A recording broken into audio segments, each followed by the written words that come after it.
Assalamualaikum warahmatullahi wabarakatuh. Perkenalkan, nama saya Cahya Sumantri dari kelas 10 IPS 1 absen 7. Saya akan menceritakan perjalanan hidup B.J. Habibie. Presiden RI ketiga B.J. Habibie tutup usia dari RS 4 Gatot Soebarto. Masa muda B.J. Habibie diwarnai dengan sejumlah prestasi, bahkan pengalaman hidupnya bisa menjadi acuan bagi masyarakat Indonesia. Kuliah di Bandung. B.J. Habibie pernah kuliah S1 Keilmuan Teknik Mesin di Fakultas Teknik Universitas Indonesia Bandung, sekarang Institut Teknologi Bandung, pada tahun 1954. Semasa berkuliah di Bandung, Habibie membayangkan ingin berkuliah di luar negeri. Ia juga sempat putus asa dan berpikir keinginannya tak terwujud. Kuliah di Jerman. B.J. Habibie mengaku dapat mengecap bangku kuliah di luar negeri, tepatnya di kampus Rheinische Westpfalz Technische Hochschule Aachen, Jerman, tanpa beasiswa dari negara maupun swasta. Saya tidak pernah mendapatkan beasiswa, bukan karena saya bodoh. Saya belajar di luar negeri tidak pakai beasiswa, ujar Habibie. Saya cerita begini bukan mau pamer, tapi saya dan Anda penerima beasiswa tidak ada bedanya. Saya beruntung belajar di bidang yang saya sukai dan tekuni walaupun saat kuliah tidak makan jalan kaki, ucap Habibie. Berhasil membuat pesawat. Dari prestasinya yang gemilang, akhirnya Habibie berhasil membuat pesawat. Pesawat itu bernama N250 Gatot Kaca. Ya, ambisi Habibie hanya satu, membuat pesawat terbang sebagai moda transportasi yang akan menghubungkan satu daerah dengan daerah lain di Indonesia. Tak pernah saya mimpi jadi menteri, wapres, tidak nyampe. Saya hanya kehendak membuat pesawat terbang, bukan pesawat tempur untuk membawa masyarakat ke seluruh Indonesia.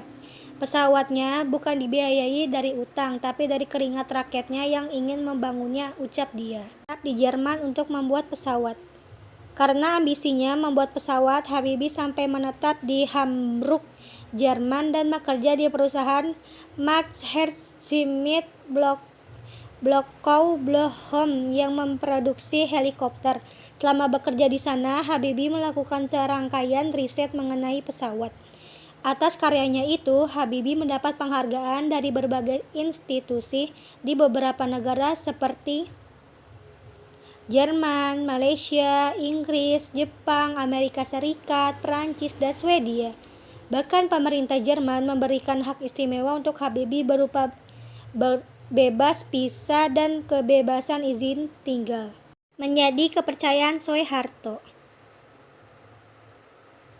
Karena prestasinya ini, Presiden RI kedua Soeharto akhirnya memberikan kepercayaan pada Habibie tahun 1978. Soeharto mengangkat Habibie sebagai Menteri Negara Riset dan Teknologi. Ia memegang jabatan tersebut hingga 1997. Selama menjadi menteri, Habibie mencetuskan membuat pesawat nasional oleh PT Dirgantara Indonesia. Pesawat inilah yang bernama N250 Gatot Kaca. Pesawat tersebut kemudian dipertunjukkan pada tahun 1965. Wakil Presiden. B.J. Habibie juga pernah menjabat sebagai Wakil Presiden periode 1968 sampai 2003. Saat itu ia mendampingi Soeharto, namun saat itu Indonesia mengalami krisis moneter dan gelombang protes mahasiswa.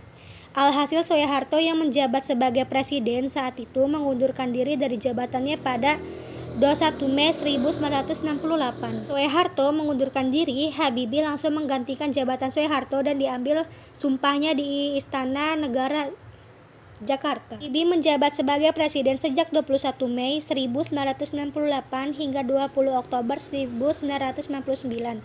Selama pemerintahannya itu, Habibie banyak mengeluarkan beberapa kebijakan yang mengubah pandangan pemerintahan dan politik negara, seperti membebaskan tahanan politik, membebaskan pendirian partai politik, dan membatasi masa pemerintah presiden hanya 2 periode. Sekiannya dari saya di sini. Mohon maaf bila ada kesalahan. Wassalamualaikum warahmatullahi wabarakatuh.